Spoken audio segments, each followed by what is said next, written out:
Hello, everyone. Welcome to our, let's see, what is this? Our fifth Kensington Live. We're doing this every Tuesday, Thursday, and Saturday. It's Thursday night if you can't remember what day it is because they're starting to blur together. It's Thursday, and tonight we're here with some of the cast of Princess Academy. Now, we'll talk about that in a second. But wherever you're watching from, you can be watching from Kensington Theater's Facebook Live, or you can be watching from Kensington Theater's YouTube, from whichever one. First, if you have any comments, questions, or stories, because this is a big cast, so I hope that we have quite a few people watching right now. This was a big cast. If you have a story or a question or something that you want us to answer or talk about on here, put it in the comments. Doesn't matter if it's on Facebook or on YouTube. We'll get them here. I'll put them on the screen and we'll talk about them. And then my other point about these two platforms is we've had it happen. This is live. This is the internet. This is how it happens. And if for some reason we had Facebook go down last week, if for some reason Facebook goes out and disconnects, just jump over to the YouTube. And if you're on YouTube and YouTube disconnects, go over to the Facebook, okay? So then you can catch us. Hopefully one of those will be working. And we just don't want you to miss it. We're streaming to two different places. And it's just because they told me so many people are online and doing streaming and doing virtual get-togethers and all sorts of stuff like we're doing here. And the reason why we're doing this is to just bring some laughter, some levity, some type of connection with familiar faces in this time of, there's lots of information, lots of things being thrown at us, and this is kind of a new normal. But we're just trying to give some goodness back to the world, and that's why we're here, Kensington Live. I mentioned it last time. I think it's great if that on Marco Polo, they're doing this thing where every day they remind you to check in on 3 different people. I'm just going to keep urging us to do that. Will you check in with 3 people? Doesn't matter who. It could be the same 3 people you checked in on yesterday. But let's make sure that we're all doing okay. These are new times, and I think that if we're all in this together. Oh, that's High School Musical quote. But yeah, some of us are doing the dance. I can see. Yeah. Check up on your friends, on your family. See how they're doing. Make sure they're okay. These are crazy times. So check in on some people. Will you check in on 3 people today? You still have a few hours, and then do it tomorrow, and then you just keep doing it. Okay. I'm gonna we're gonna do this in phases because we've got some people here from the cast of Princess Academy, and they're going to talk about the show. Of course, if you don't know, Princess Academy was or is a book by Shannon Hale, and Kensington Theater. We'll talk about all this, but there are some fantastic people, and they're going to come on and talk about it, who took this book and made it into a musical, and it was so fun to watch and see, and I'm excited to just learn about their process that they went through. Of course, Princess Academy was in December of 2016. So let's watch a little video of the little trailer for Princess Academy, and then I'll bring some of them on. How about that? It's in 30-second clips again. I told you you're going to see probably my face in between, and that's okay. That's how it works. All right, let's watch the trailer.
I love that the video was a minute and 8 seconds long, so that last one was just 8 seconds.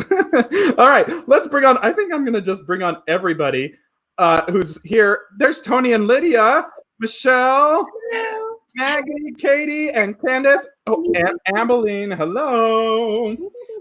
We're gonna have some more people, I think, join us in a second. But hi, everybody. It's great to see you. And in some new places. I love Tony and Lydia. They're at their house because Wi-Fi problem. But it's so fun to see in a new. You're changing it up. I should do that. Okay. All right, so I'm just gonna have all you on, and we're just gonna talk. But I wanted to start with, and maybe this should be. Maybe it's for Katie, or let's do Katie, because Katie, tell us. Well, first, tell us the plot, and any of you that want to help, tell us the basic plot of Princess Academy. Okay. You didn't know I was going to ask you that, did you? Basic plot of Princess Academy is there's a girl named Miri who lives in a little village in the mountains where everybody in the village works in a quarry mining this special rock that's called linder, that's kind of like marble, that they send down to the lowlands and sell to the rich people in the lowlands. And everybody in the village is really poor, but they kind of barely scrape by doing this work in the quarry. But Miri is sad because she's never been allowed to work in the quarry. Her father has never let her for some reason. And then one day, along with the traders who come and visit the village, a messenger from the king comes and says that the priests down in the capital have made a prophecy that the girl who will marry the prince is going to come from this village, from Mount Eskel.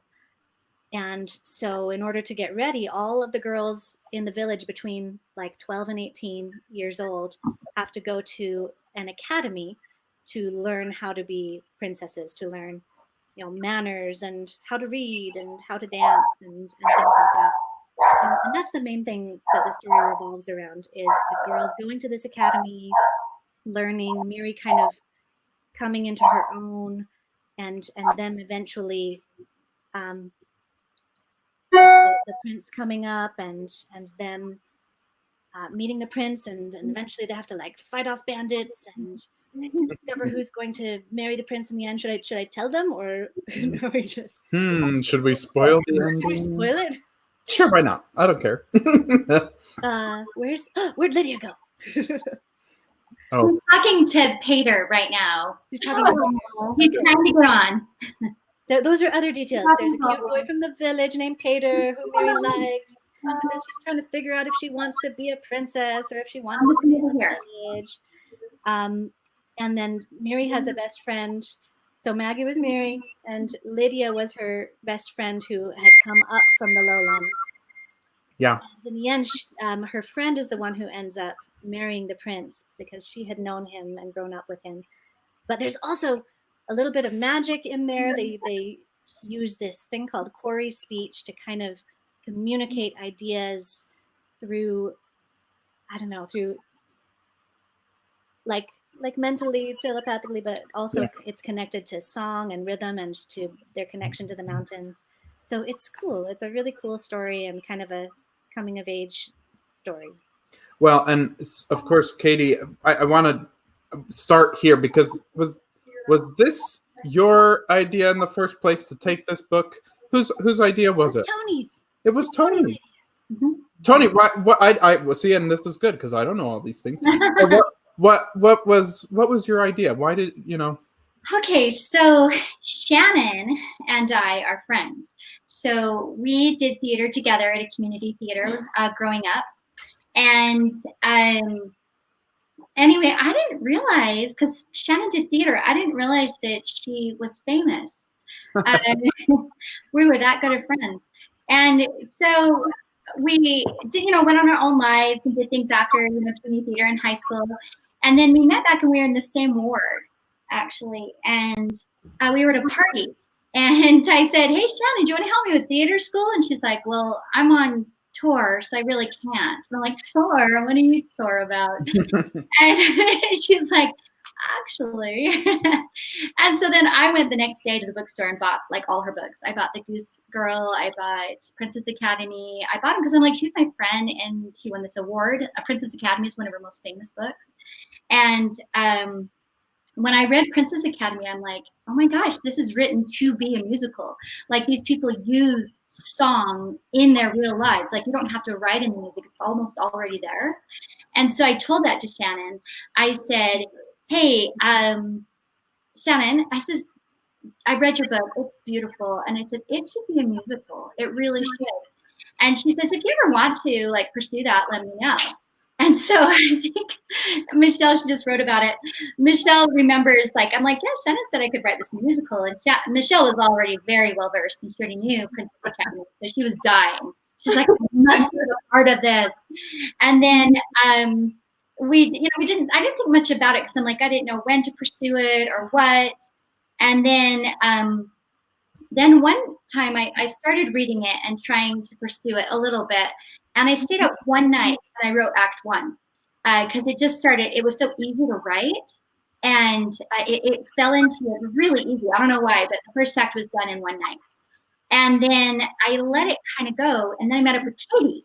And I told Katie about the same thing. I'm like, hey, Katie, we have this thing. And she's like, would you mind if I took that first act and I kind of ran with it? Because I was really busy and Katie was having babies. So she had some time.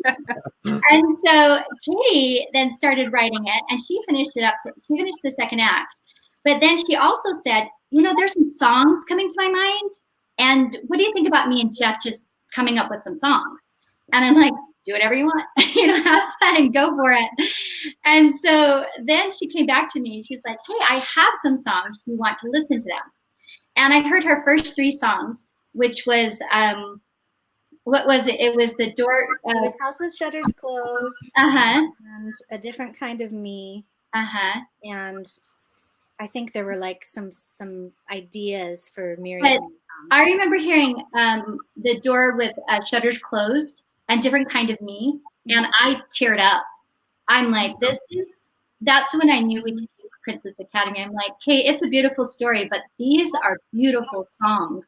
Mm-hmm. And so that's when we started running it. And then we pulled in Michelle, which has always wanted to be a part of it too. She was just dying, waiting for the door to open. And so her and Katie ran with the music at that point. And then I started editing the script. That became kind of my part of it at that point. And then the vision for the actual production. So it's kind of the back end story.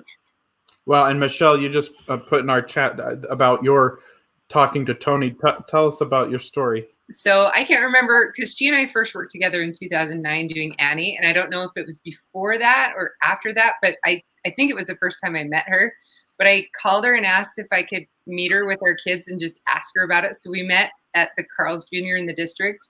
And so her Sayla was teeny tiny and she was running around in the ball pit and I still had a baby in a car seat and we were just talking about it and she was saying, yeah, I'd really like to do it, but we don't know what's going to happen. She says, but I'll keep you in mind if anything does come of it. And fortunately we've gotten to work together more and more. So when it did finally come up, it was really nice that she offered that I could purchase. It was just natural because at that point, Kensington Theater was a part. I mean, Kensington Symphony Orchestra was already a part of us, and Michelle was a part of us, and so it was such a natural, it was so cool how it all just kind of naturally rolled into it.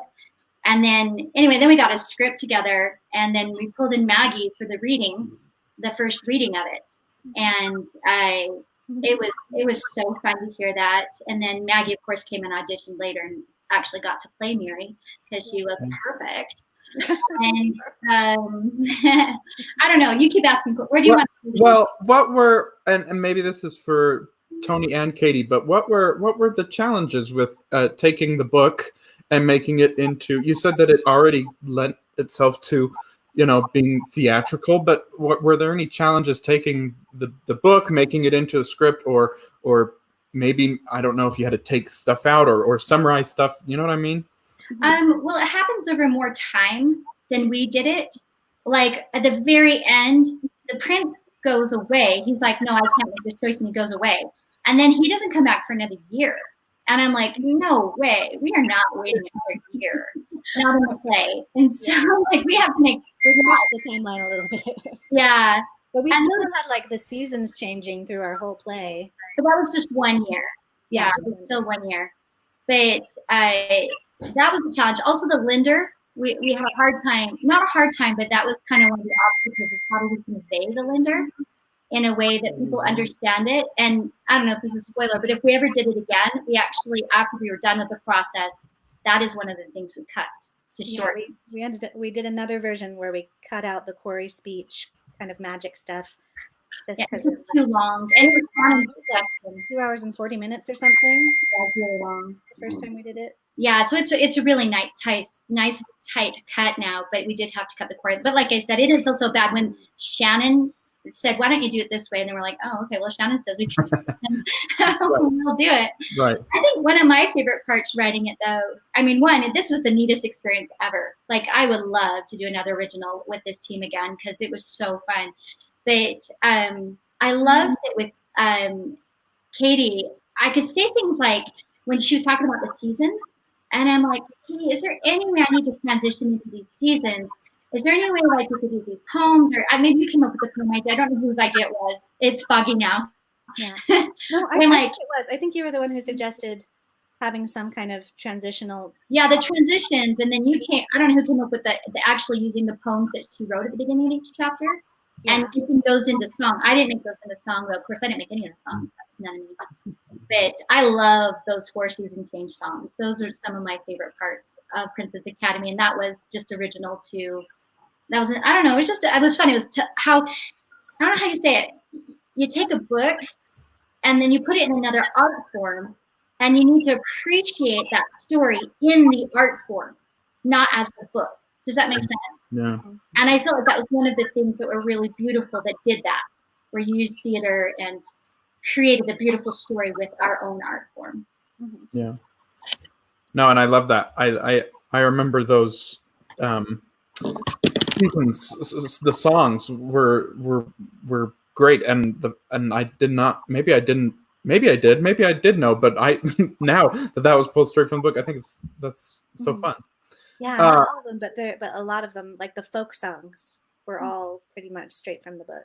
Yeah, which makes it easy. You don't have to like figure out what all the lyrics are for all the songs. It was kind of fun too when we were writing it, like in Act 1, when I had that night where I wrote Act 1, we'd come to moments, and because you want a song to propel the story, right, or express an emotion in a way that you couldn't express it in words. And so I would write things like, here we are, insert song about this moment, or insert song about this moment. And then Katie took some of those actual moments and wrote songs about those moments. So that was really fun to see that happen too. And like I said, I can't get over how beautiful between Katie and Michelle and Mike. Unlike the song you heard in the preview, that was Mike singing with himself. Yeah. Well, and that's what I wanted to transition to then was the music, right? Of course, you said that Katie started writing these, and I know that Michelle helped a lot because you had to create something for an orchestra to play, and I knew that Mike was a part of that. Talk about making that music. Maybe Katie and then Michelle, but I want to know. Over to Michelle, but I just want to say that Michelle was so phenomenal because, I came up basically with tunes, like melody, maybe a tiny bit of harmonizing. And then I would just say here's my melody, Michelle, and I kind of have an idea that maybe there will be maybe an instrument like this, and maybe you could do this kind of thing. And then Michelle would just take it and be like, Katie, you're a musician. That's what musicians do. I can hear that. Let me try and make it work, right? Michelle? Yeah, so that was a cool thing. We would send emails back and forth to each other, and she'd send me these little sound clips of her singing. And then she had, did you use MuseScore or Noteflight? Yeah, I used MuseScore to put in ideas for a piano accompaniment. Yeah, so she had some ideas that she'd send me little bits and pieces of, and I'd take that and work from it.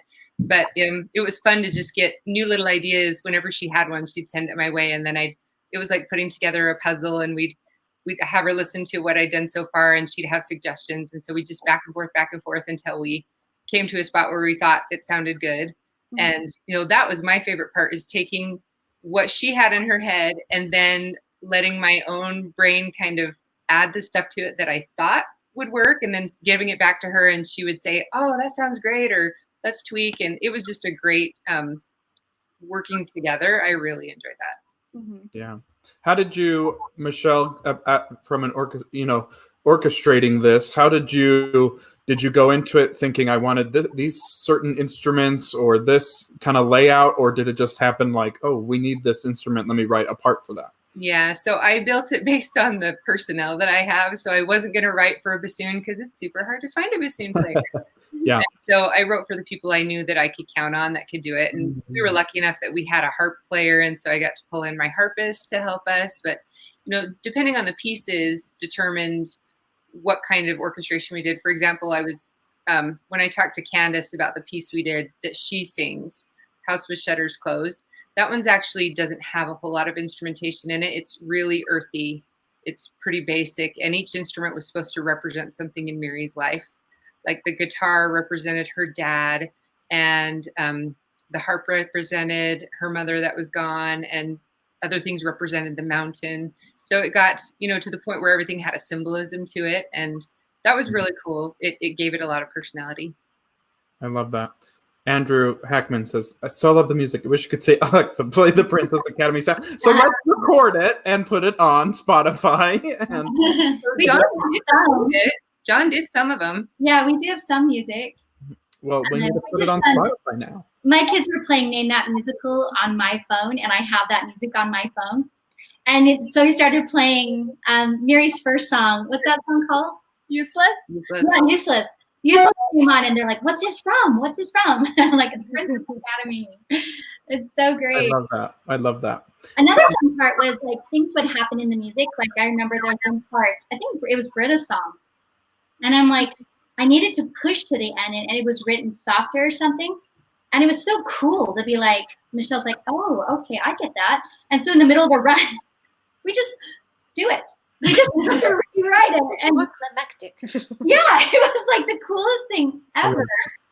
Yeah. Well, the funny story about that too is because, you know, it got down to the deadline because we were opening in December, and my birthday was the middle of November, and my husband said, well, what do you want for your birthday? And I gave him this really sheepish look. I said, are you sure you want to know? And he said, what? And I said, can you pay for me to stay in a hotel one night by myself so I can finish all the music? He got me a hotel over on the east side, someplace quiet where I could see the mountains, and I worked all night, and then, but I got it done. It was great. And we're grateful for it. That's amazing. I love that story. When we ran it the first time, the first run we ever did of it, it was 3 hours and 15 minutes long. Yep. And so we had to go back and do a script, and we had to cut out, what was that? Yeah, we kept making cuts. 25, 30 minutes out of the first one. Yeah, we just kept cutting it and cutting. It was so sad because all these cute little scenes we loved. They're like, gotta go. Oh, Yeah. I think like, and over Thanksgiving, we're like emailing back and forth. Okay, cut this part. We were opening. Yeah. That's crazy. Well, that's crazy. I mean, I guess I should have realized that might have happened because, you know, every show that, you know, goes through this process does that. But I hadn't thought about that. I was going to transition to then putting it on the stage, so which we're kind of talking about. Of course, I want to show some pictures because it's just like these pictures are just so pretty. I love of course, there's a lot of the cast. Here, I'll do another big cast one. How pretty. Tony, talk about putting it on the stage, what your vision was, taking it from the book and making it, you know, work on stage. We already talked a little bit about the seasons changing. You could talk a little bit about that was really fun. So it gave a lot of ensemble parts. Like we had these really darling maids that they were assigned to change the seasons during those songs, and each of the season songs were assigned a part of the cast. So like at one point it was the little boys, or the little girls and boys, and then just the boys. All the girls loved just the boy one, and then just the adults. And to each one of those seasons, they kind of owned one of those. Yeah. But I really wanted to, like, where's Mount Eskell? Like, what does it look like? So I think in our cast, we asked everybody donate pine trees, your Christmas trees. We had over maybe 70 pine trees in the play. And I have like 50 of them still because people are like, you just keep it. Here's a picture. And then, yeah, and there's the Linder. You can see pine trees, but that's the Academy.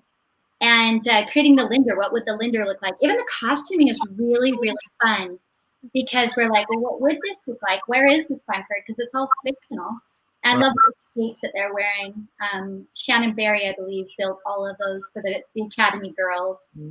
And so it's just, I just wanted it to feel beautiful to this, because Princess Academy itself is such a beautiful story, such a beautiful, empowering story for young women especially. And I just wanted to do it justice. So I did. I put up my prettiest lights and I put up my prettiest flowers and cast my prettiest people. I wasn't in it. No, just kidding. Well, I remember when we rehearsed, though, that we would, sitting down in the pit, I always got to see the back of the stage. And Toni was just so, I loved what she did with the lighting on the cyc in the back and how she'd create the sunrise and the sunset. And when they were telling stories at night during their spring holiday, and just, it was so cool, really enthralling to watch what she did back there. Just magic. Well, and that was one of my biggest memories of this was, I think the word would be beautiful, the visually beautiful, the music was beautiful. It wasn't jarring or anything, which why would it be? I mean, you guys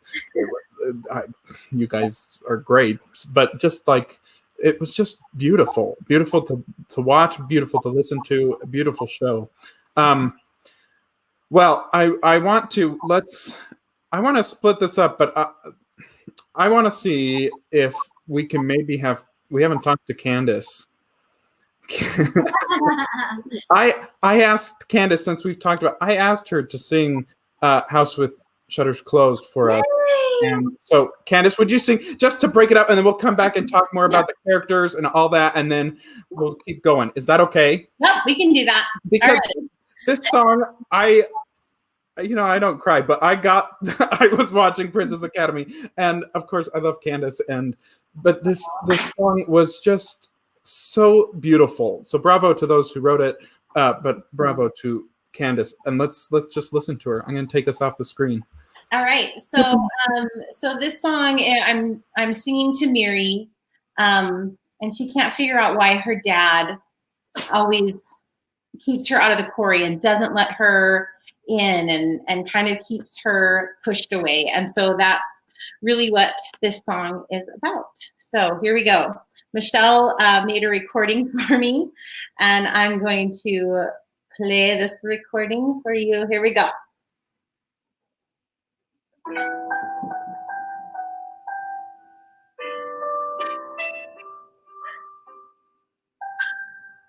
Roar, you big dumb tight-lipped fool, too much of a man to explain. Everyone in the world except the girl knows just what you never say. He's a house with shutters closed, so you cannot see inside. What he's thinking, no one knows. What he feels, he has to hide. He's a house with shutters closed. He's built walls to keep it in. He doesn't understand those walls keep out those dear to him. Nobody cares that you don't work in the quarry. I'm telling you now, no one cares. When Lauren says Miri won't work in the quarry, everyone nods and just believes it's there. Now Marta, she takes after the car, but you are your mom alive again. When he sees you, he can't help but think of her. How could he let you in the place that took you from here? He's the house with shutters closed, so you cannot see inside, and he never lets it show, but he's got a wound to hide.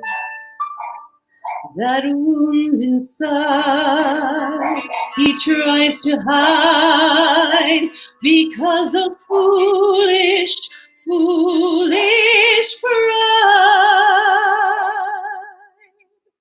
He loves you so, Mary girl. It might not show, Mary girl. He doesn't understand those walls keep out those dear to him. He doesn't understand those walls keep out those dear to him.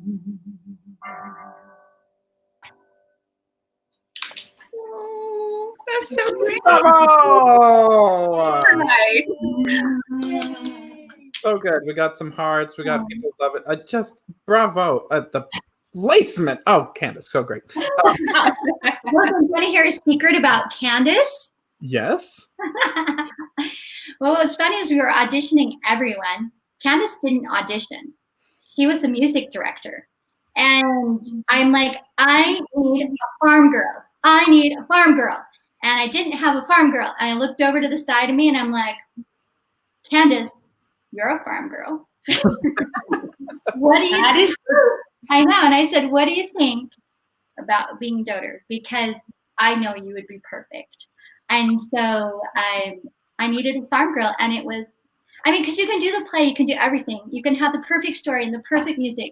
But unless you have, and the perfect vision, but unless you have the characters to execute the parts, you've done it all in vain, right? Right. And so putting Candace in as Doter was such a great job. I don't know where Abilene went, but Abilene also was not cast as Frid in the very beginning. And the girl quit. She had some kind of like, I can't remember what it was, but something happened and she quit. And so I'm like, oh my gosh. And Abilene is so trustworthy and so dependable and so beautiful and everything. And she ended up being the perfect Frid too. Yeah. So it was, anyway, it was just so cool. We have some clap, clap, clap. And look at this comment. I did that too. Looking backstage to watch this each night, even though I wasn't supposed to be there. Whoops. What? And Cassandra, absolutely beautiful. Yeah, this great job, Candace. I want to transition to the characters. Of course, Maggie's here, who played our main person in the play, and Maggie went on. Didn't you do this show again somewhere where up in near where you live? Did you direct it? Is that right, Maggie? Yeah. So after I finished doing our production of it, a lady who lives up by me who runs our community theater came to see it. She was like, I have to do this show. I have to do this show. So she ended up getting the rights to do it. And I didn't know until they made the announcement. And I was like, oh my gosh, I want to do that show again. So I emailed her and I was like, hey, do you need any help with this? Like, can I be a part of the show? And she was like, yeah, sure. And then a couple weeks later, she called and she was like, I have a lot on my plate. Do you want to just take it? And I was like, what? But I did. And it was one of the greatest experiences I've ever had. It was amazing. So much fun. Well, and so talk to us about, I know that we were talking before we went live, but that this is, you love Shannon Hale, you love her books, you read them.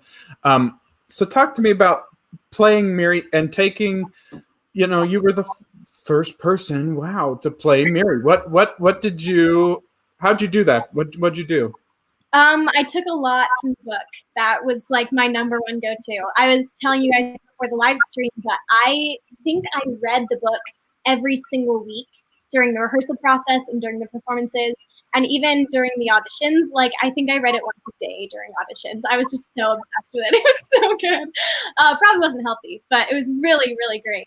And so anytime I needed anything, I just went to the book. But honestly, it felt easy. It felt like she was just, she'd always been there, I guess. And like the way that the script was written and the music was written, she just kind of, the life went into her really easily. And so it was really incredible to, originate it. A little bit intimidating, but it was absolutely incredible. What's fun is when we all went to go see her show, because, and she didn't mention this, but she cast a blind girl as Mary, which did a completely different show because of just her own casting was different. Yeah. And it was all youth. There were no adults in it. But when we went to go see it, we were all in tears because Mount Haskell meant so much to us. And it was a great production, but being back with that music and that play again was like, we couldn't get over how much it affected us to be back there again. It was really cool. That's well, and Mary, I'll just call you both. I was gonna say that it makes it easier when you're surrounded by other great, actors and people on the stage. I wish that Rob were here. Who knows? But he saw our stuff. But of course, Rob played your dad, and one of my other favorite songs in the show was him singing towards the beginning. What was it called? Mary Flower. Mary Flower. Just beautiful. I wish Rob were here. He probably was like, he's gonna make me sing. But and we had Trenton on here, but now he's not here, or else I'd bring him on to talk about it. But Lydia, let's have you talk too about your character. Tell us about your character, how it was creating your character. Of course, you had kind of the Joff. Yeah, with Joff and Prince. Talk to us a little bit, Lydia. Man, that character was very similar to my own personality, so it's really easy to play. It was, I don't know, she's just like a easygoing girl, and but she had a huge strength to her, also insecurities. One of my favorite things about the show, though, so it's a little bit off, but is I'm not a super physical person. I don't like holding hands or hugs and that kind of stuff. But with Maggie, we had to hold hands on the stage all the time. I was like, no, please, no. But I loved it. By the end of it, like I looked forward to all the scenes. I just gotta hold Maggie's hand, and like when we were scared, we gotta like huddle next to each other, and it was just, I love you, Maggie. It was kind of funny because in the book, Qatar is written as a redhead, and she's supposed to be a strong redhead. And so when we were doing the auditions, I was really actually hoping Lydia would be Qatar. But then Britta was supposed to be from the Lowlander. She's supposed to be different than all the other girls. And because of Lydia, I don't know if you know Lydia very well, but she has such poise on stage that she started standing out all on her own just because of her own personality, because of her beautiful posture and the way she talks slowly and thoughtfully. And so we're like, oh, wow, this is our Britta. She's definitely not a guitar. And where's Bailey? She was such the perfect guitar. No. Well, we do have, here, I'm going to take, sorry, Candace, I got to take somebody out. We do have a special guest who I tried to get a few of your, the friends there at the princesses, but I could only really round up one.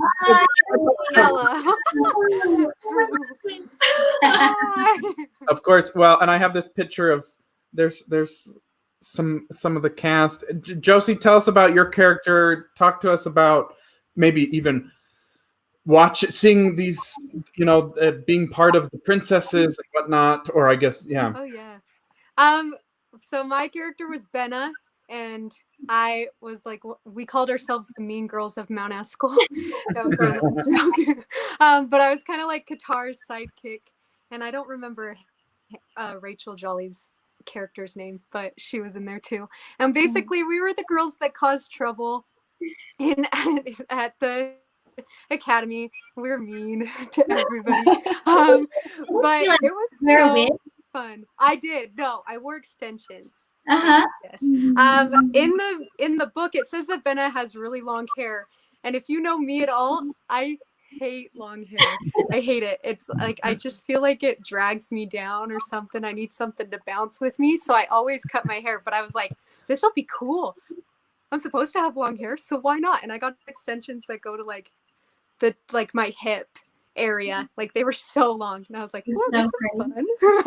This is great. So yeah, I got to wear those all of the runs, which was really fun. But never again. I do not like long hair. It's too long. But yeah, it's so fun. It was so fun to be a part of a show that had never been done before. And so we got to just do whatever we wanted to. And Tony and everybody that like put it all together was just brilliant about it all and just made it into such a like beautiful production that I seriously, to this day, I get teary-eyed just even thinking about it and seeing these pictures, because it was a show about women empowerment. And honestly, my husband makes fun of me all the time because I won't watch it. Like I'll watch TV shows with him, but I'll stay awake for the ones that have really strong women in it and stuff.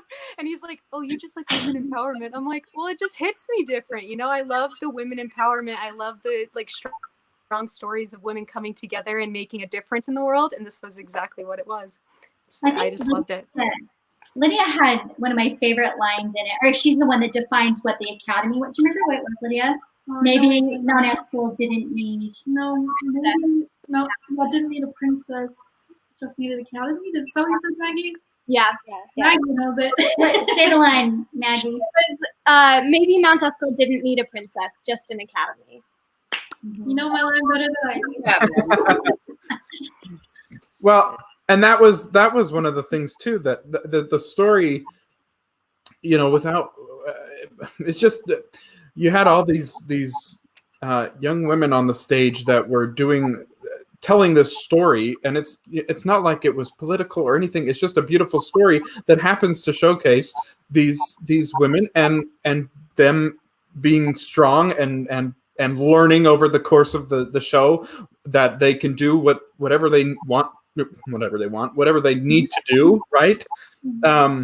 And so I love that. I wish that we could have all of these, you know, young women that were in the part of the princesses and whatnot. There were 20 parts. Yeah. Like I keep thinking I need to start advertising this at the high schools and junior highs, because there are 20 12 to 18-year-old parts in this. They are the leads of the show, and to build a show that is the population of theater, you know, it was so great. And you only need like 3 men really. So, right. I'm gonna bring good songs. I'm gonna take someone out random. Oh, it's Katie. I'm bringing Candace and Abilene back on, because Abilene, I want you to talk about you. You were gone when Tony was talking about you, so you don't even know what we said about you. You're muted. You got to unmute yourself. There you go. Abilene was one. I mean, we can. Yeah, why not? You're here. Talk to us, Abilene. What was your experience like? So I wasn't even originally cast as Frid. It was actually some other person, and then they went away, and then I got to be Frid, which was the best surprise ever, because she's such a cool part.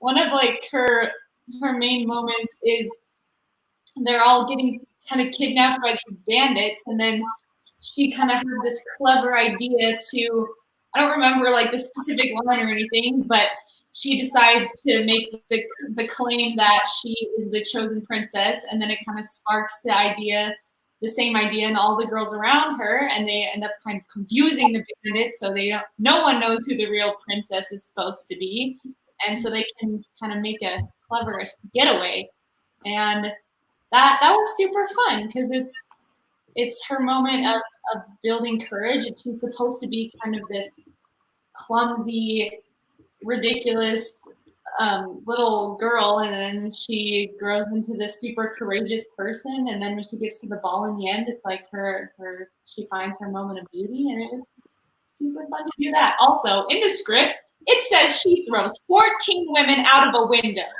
Are you informed me that that would not be happening? But I got a Snapchat flashback the other day. I had taken a picture of the script because that is exactly what it said. I believe you could do it, Abilene. I believe you could do it. Okay, my favorite part was when you bounced the shoe on your head. Well, and then Katie makes some comment about stinky feet. Yeah. But the thing about Frid's character that I loved and remember from the book, and Abilene did it so well, Frid has one arm that is she can't use at all. She had it damaged at some point, and so she had to walk. Isn't that Essa? Oh, Essa. So one of the characters doesn't have the use of their arm, and they had to make that part of their character the whole show, and they were pretty good at being consistent. That is Katie's sister-in-law. Yeah. Oh. Katie giving a smirk on. I should put here. I'll put Katie on.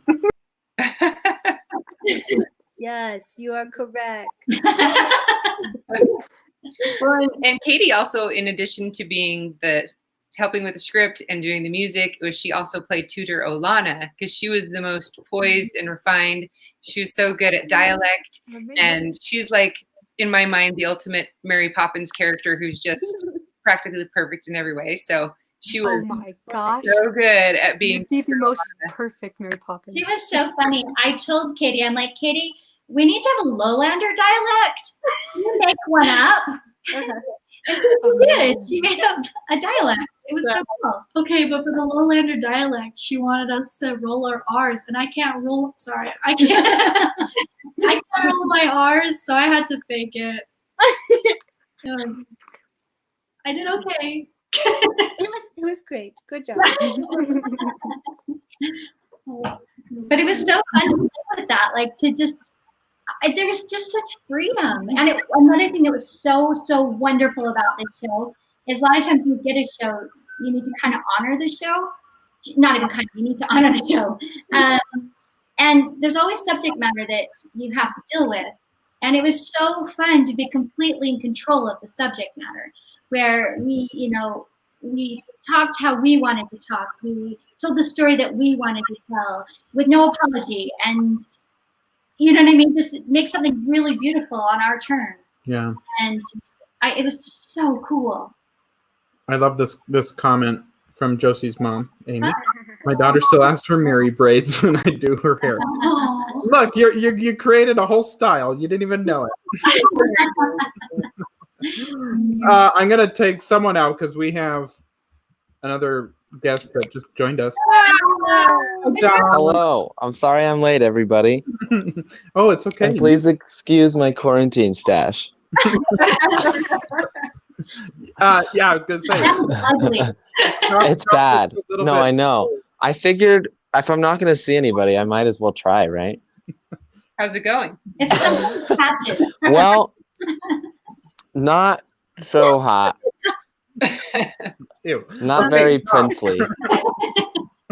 Jeff said to all of us in our chat, he goes, I don't remember much of the show, but I'm happy to come on. Jeff was in 10 minutes of the show. Yeah.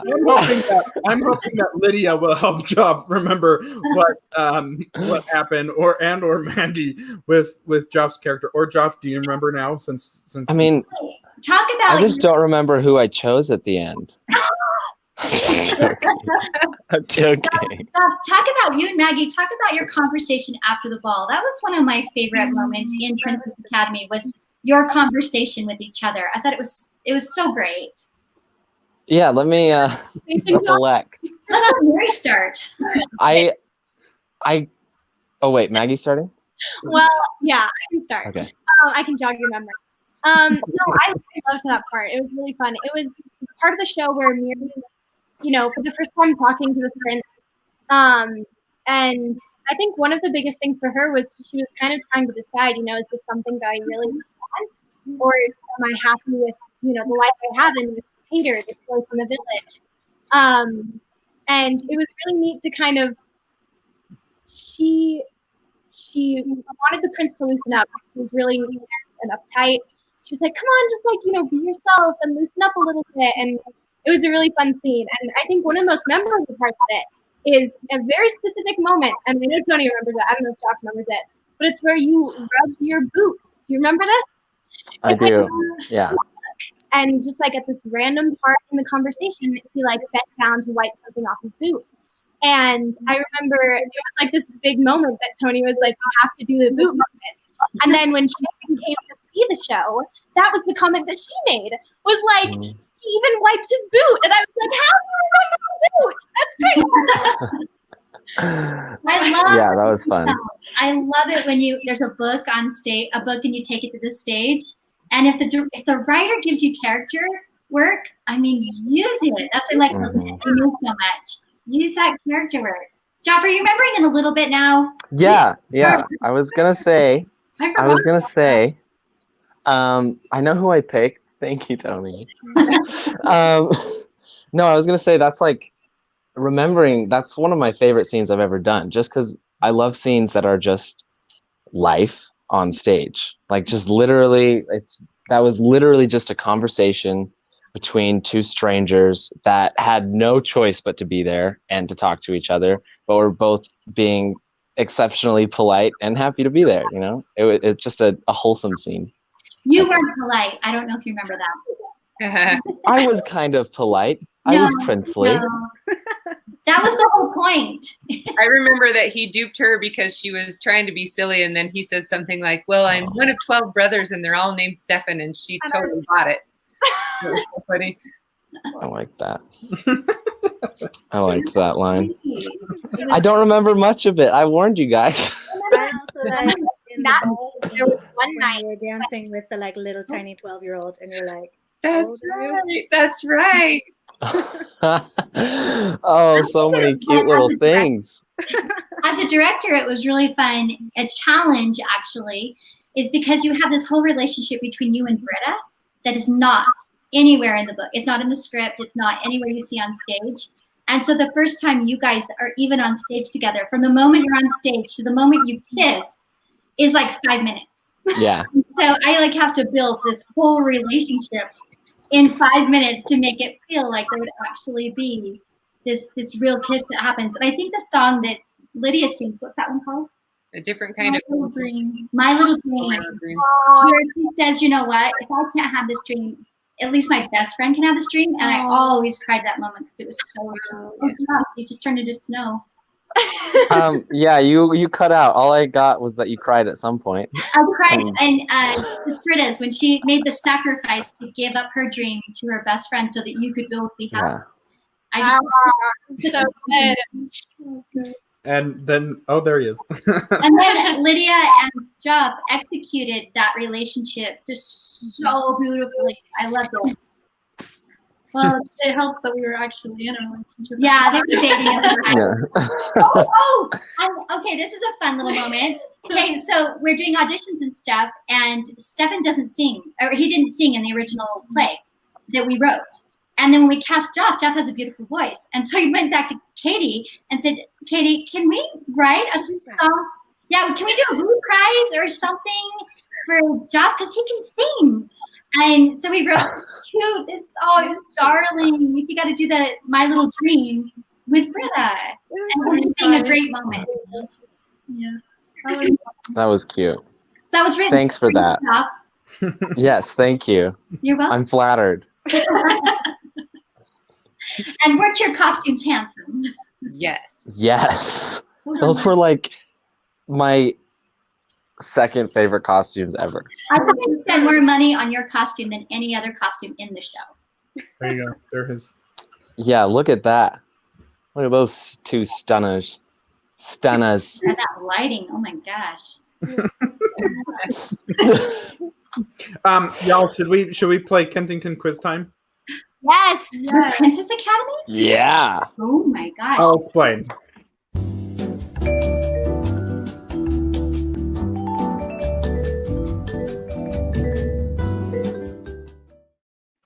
It's just so funny to me. I just I love that. and I made it, but it's just so funny. Oh, good job, Logan.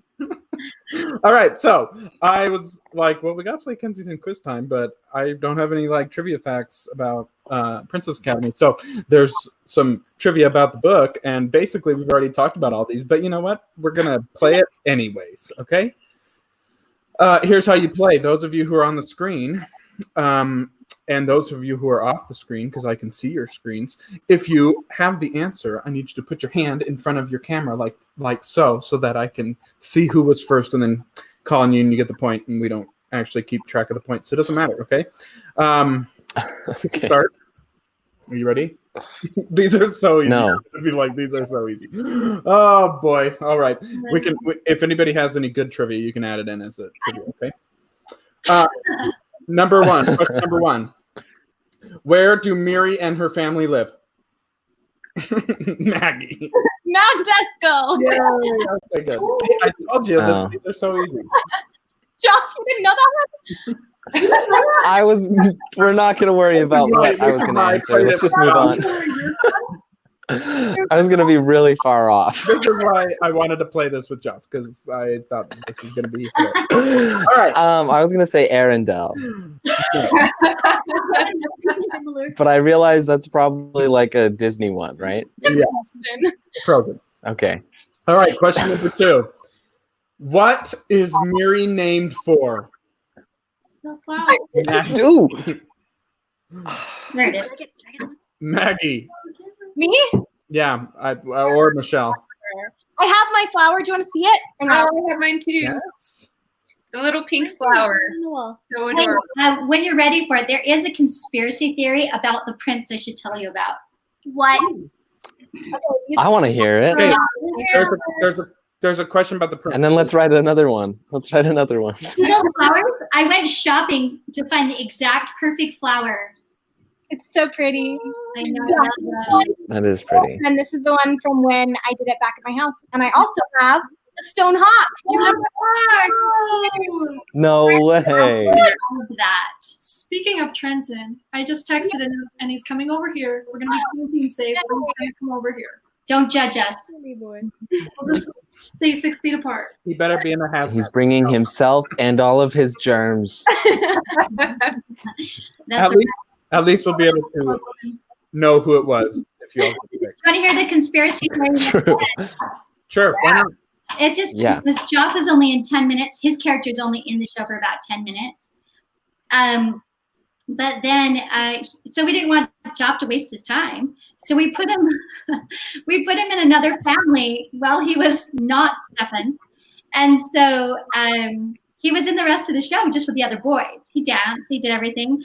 So people came up with a conspiracy theory that he was actually the prince disguised to spy on the girl. Oh no. Then you would know I was there. Yeah. But then you would know Britta. So I knew Britta was there the whole time. People ask me if that's why I did it. I know, like, no. That's hilarious. That is funny. I just want more stage time for Job. Honey, we just need Well, thank more you. guys. We just need more guys. Yeah. You know I love to give you stage time, Job. And the techies. Yes. Do you remember that? Say it again, Maggie. So What? Tony made all of her techies dance in the. Yeah. Jacob Berry. Jacob my Berry. son Adam had to dance and he was so uncomfortable. When you don't have enough That was time, awesome. you make sure you cast some handsome crew kids, right? And they're better There you for go. it, right? They're better for it. They loved it. All right. More questions. Bill's character.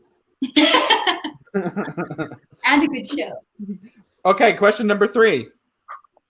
What is the name of the trader Miri and her family have been traded with for the past 2 years? John, we don't know. Bart. No. Maggie. Is it Enric? Enric.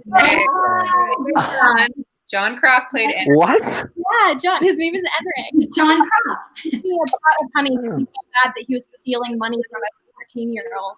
Yep. Okay, good. Good. All right. There's some hard questions in here. See? All right. Question Yeah. number 4. Not for Maggie. This one, you know. What is the name of Miri's childhood friend? Say it again.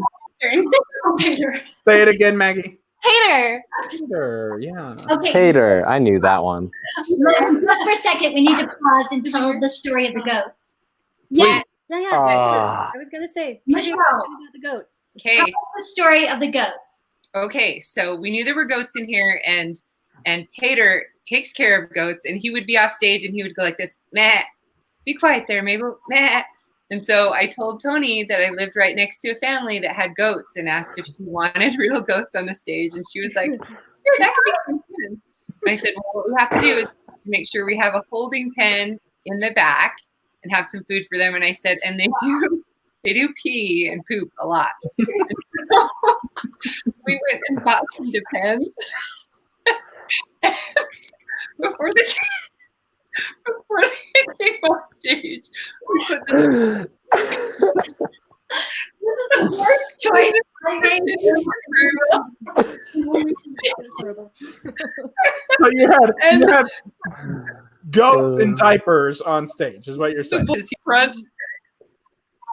Not in any So performances. it didn't work. It Yeah, worked. No. We did it one night and then Tony never mind. We tried. But and they were super cute. And we have one picture of Maggie that has the goat in the back, and that's Mabel. That's her, the picture of the goat. Yeah, right there. That was the one that we had. The one that we had Mabel.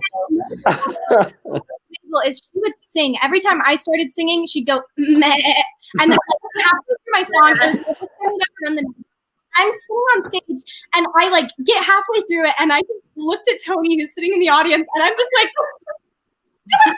I so hard, I couldn't even finish the song.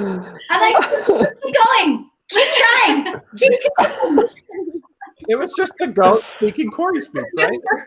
Yeah, Mabel wanted to be the star. It was so bad. Hey, people, don't ever put a goat in a show. Ever. But we didn't know. Yeah, So we had to try. that's good advice. I just love it. I love that picture. I didn't notice the goat until just now. Oh, that's so funny. I don't think Mr. Tumnus ever made it on stage. Mabel made it on stage. I don't think he ever came on. Trenton couldn't get him to come on. So Brody ended up being the Stubborn. Yeah. Oh yeah. Oh my goodness, that's funny. Okay, you ready for the last couple questions? Yes. Oh boy. We're still not done with Kensington Quiz. All right, question number whatever we're on. Which girl ends up marrying the prince? Joff, make Joff. Lydia. Oh, I know this. Oh, okay, wait, hold on. Let's let Joff answer. I will let her answer in my stead. All right, Lydia. Lydia. Britta. Britta. Okay, good. Yes, that what like you the were gonna water say? filter. Exactly. Awful. All right, That's what I have to say when people ask how to spell her name. like the water filter. All right, next question. What did Mary's pa want to name her after? What? Katie. He wanted to name her after the Linder. Correct. Good job. That'd be cute. How about this one? I don't know if this was a line in the show, but I think it's it's from the book. It's a fill in the blank. It is. Here's the line. What a stench do you people live with? Blank. Do you know? Goats. Goats. Good. It was All in the play. That's all of Kensington Quiz Time.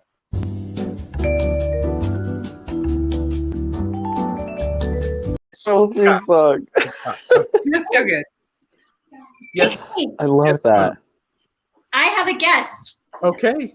Please. Bum, ba-dum, bum. I had technical difficulties with my own technology. It wasn't working. Well, you would pop on and then you'd leave and then you'd come back and then Yeah, I was trying to get it to work, but it wasn't having it. Yeah. It's all good. Well, I'm glad you're here now. Hey, hey, Job. Hey, everybody. Hi, Trenton. All right, Trenton. Wait, we have one more guest. Oh, you have one more guest. Another guest. Another tagline. It's Tarzan. Nathan, Hey, Nathan. you beautiful soul. That shirt looks great on you.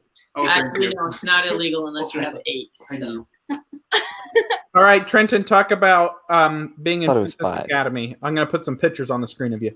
being in Aw. Princess Academy. Oh, I don't know. Baby Trenton. What I remember super vividly from Princess Academy, other than like dying and being sick, was how nervous I was. Like, I just remember telling my mom, like, "Oh my gosh, this is a new thing. This is like the first time. Like, oh, I don't know if I could do this." And I just remember being so nervous. And then like the fun part was everybody was so nice and so supportive in the cast, and like, I don't know, it helped out a lot. And especially like while I was sick, I had everybody back there nursing me back to health, giving me all kinds of weird tea concoctions and all kinds of funny things. But it was super cool to have just like such a supportive cast to help bring like a new story to life. I mean, you can read a book, but it's different when it comes alive and there's people out there acting it. And it was honestly such a blessing to be able to be a part of that, to be able to create something that somebody hadn't seen before other than in their mind. So I just felt super honored to be a part of the whole thing. Wow. Okay. Coming there with emotional. Okay. Yeah. Tony. We're the cutest Peter and Mary ever. Yeah.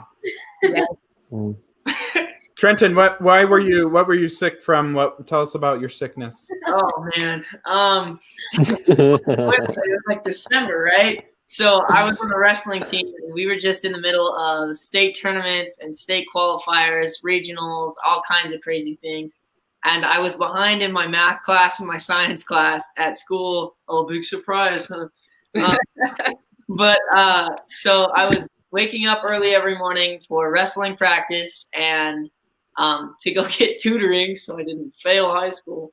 And then I was coming after practice, after school to rehearsals. So I was just spending a lot of time everywhere and was running on like 3 hours of sleep a night. And I just kind of got like a sore throat and a little bit of a tummy ache and stopped being able to make noise.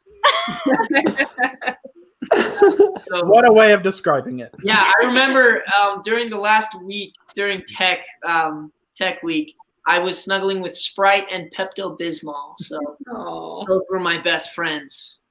Mary, Maggie, show them what you brought to the table. Oh my gosh, I should have brought my goat. I still have my goat. So fun. Fool. Goats have been a common theme tonight. I might retitle this Oh my episode gosh, that was to a Goat. I thought it would be so cool. It wasn't. It wasn't cool. What was it? We're gonna have Trenton sing right now, No. right? Yeah. We really weren't because I can't remember the words or the harmonies. So Do it. I don't know the words. Do it. It fits so well. She put a wedge beside my heart. Yep. Dude. Oh. If you I remember we had to change the key on that like 3 or 4 times because we couldn't find a place that was comfortable for him to sing. So Katie and I kept having to move it around. We're like, no, that doesn't work. Higher, lower. We kept moving it. yeah, the recording is somebody else, isn't it, Grant? Yeah, Grant Alston. Yeah. Because he just didn't have a Yeah. Yeah, it, right. it was so cool. It was really awesome. Good old Grant. I remember being it every time. The one thing I remember of the words is we had to hit floating underwater and it was high. And every time it sounded like this, floating underwater. Anyone that paid for this, like, everyone's doing great, but why am I here? Can I just say, I'm really glad I was facing the back wall for that whole song. I could not keep a straight face the whole time. Like, I looked love at you to death. You sounded amazing, but it was really funny. I love that song. I did. It's a good song. What about your relationships in the notes? Like it didn't really sound as bad as you did because you were the person. Yeah. But Yeah. I loved that song. Okay, no, wait. Wasn't there this part at the end? Hold on, you can't both talk at the same time. Tony, what'd you say? I just said Floating Underwater. That's one of the 3 songs that you showed me. Oh yeah, that's right. Mm. Right. Michelle. So at the very end, during one of the shows, wasn't it either you, Maggie, or you, Trenton, like ran into the rock wall on the steps and either fell or hit your foot really hard? Or was it you, Trenton? Down in the pit, I heard a loud smack. And then you talked about it afterwards. I think you got hurt or something. Yeah, I seem to be a bit clumsy. Yeah, it played well to the character because at one point I had to let go down the stairs, so it worked out. It was a character choice, really. Yeah. I don't think there's been a show that Trenton's been in that he hasn't been injured. Most of it hasn't been involved from the show, though. Well, right, but you are injured while doing the show. Yeah, you need to make him sign some waivers, Tony. Yeah. Amen. Oh my goodness, you guys. Should we interject with another musical number? Please. I asked Maggie. Yeah. Maggie, will you sing for us? Yeah, I'll sing. Yay! Hey, we'll come back. We're gonna let Maggie sing. I'm gonna take people off. Goodbye. Maggie. Goodbye. Goodbye. Okay. Take it away. I have to grab a charger for my phone so I can do this. So sorry, in like 5 seconds. I heard like 0 things that she just said. So Sorry, I have to charge my phone. okay. Then so it doesn't die. Okay, We'll stall. Are you ready? I'm ready. All right. Take it.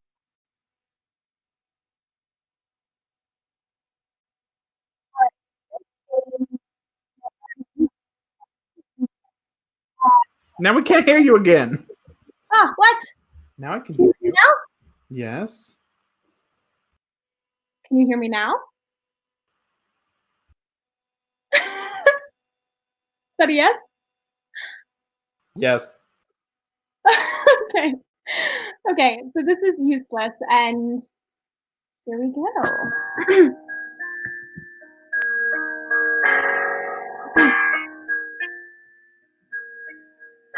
It's that time again when my family goes, when the village goes to the quarry, and though no one knows, my heart also goes. How I long to go to the quarry, so as the strong ones work and toil, cut a winter all day long. I can hear what they sing, but I'm singing a different song. I'm useless, and weak and pathetically small. I'm useless. The harder I try, the harder I fall. As Mount Tesco rises high, so strong and bold and free. This is my one wish, to make them see the strength inside of me.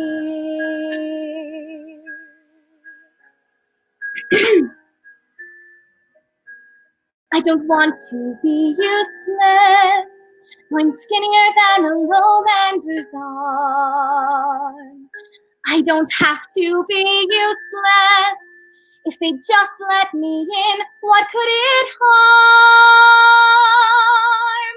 As Mount Tesco rises high, so strong and bold and free. This is my one wish, to make them see the strength inside. There are so many things I could wish for. To have arms like my pa, or be as tall as a tree. But I don't need to wish for impossible things, 'cause I know what's inside of me. I know I'm not going to be useless. Someday they'll see what I can do. I refuse to be useless. My moment is long overdue. As Mount Tesco rises high, so strong and bold and free. This is my one wish, to make them see the strength inside. This is my one wish, I'll make them see the strength inside of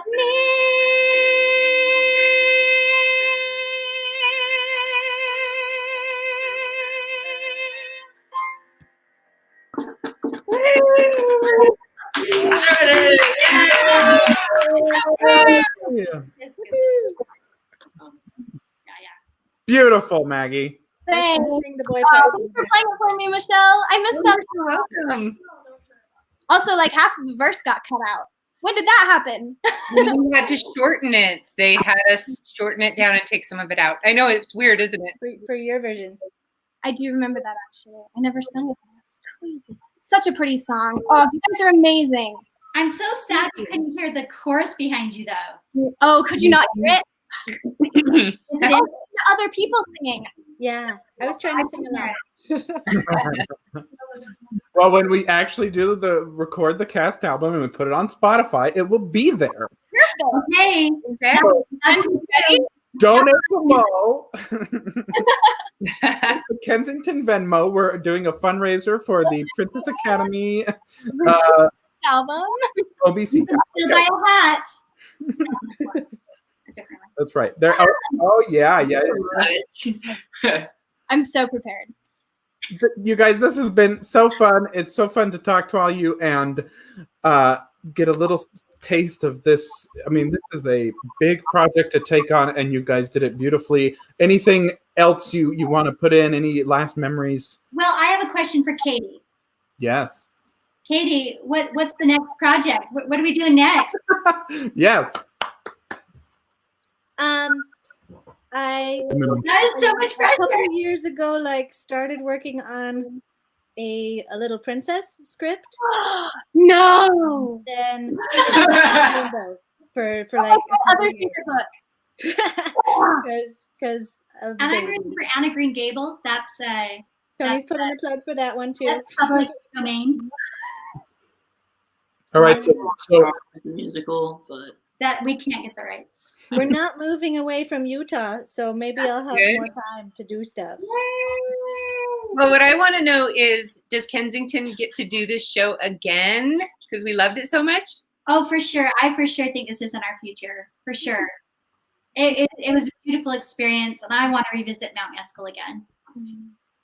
Don't you guys think? I'm here all on the board. What do you guys think? Yeah? Oh, yeah. No. You were like, let's rotate it every 4 years like Les Mis. Exactly. to make more crazy. It's fight this scenes, December you know? instead of Matilda. Surprise! Wait, 4 years. Yeah. Here, I've made a little thing. So donate now to the Kensington Venmo. Stereo. What are they donating for? I feel like I'm on the Oh news. yes! Hey! Hey! We raise money by selling these shirts. These are Rob Abney fan club t-shirts. You can read it. They need to Right. Rob Creator. Creator Rob. says, I'm feeling the pinch. Remember that? What about that? Feeling the pinch. That was a line of his. That was a good moment. That's a good. We're all feeling the pinch this year.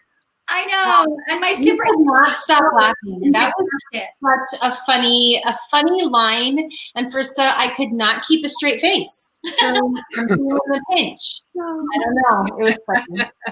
Oh my No, god. we made shirts. Yeah, Alan made those shirts. So we can sell those and raise money for the original cast album. Well, that's what the donation for the original cast album, and so that we can just put Katie full time at working towards all these new musicals. Yeah. Yeah. I'll hire a nanny for my children. It'll all be in the budget. It's okay. In the budget.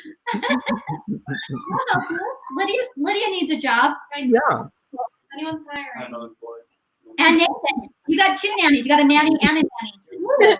Awesome. All right. All right. So get ready, Kensington. Community. We're coming at you with some new stuff. Just donate below to the Kensington Venmo. Here we go. Oh, please do it again. I missed seeing it the first time. So you got to do it again. People missed seeing it, so they got to see it again. We do. We got to do it. So good. It was our second best-selling show next to Les Mis. Wow. Yeah. That's awesome. That is so cool. Well, guys, thanks. I was going to put other people, but they've all left and gone. So these are the troopers that stayed through the whole thing. I don't know.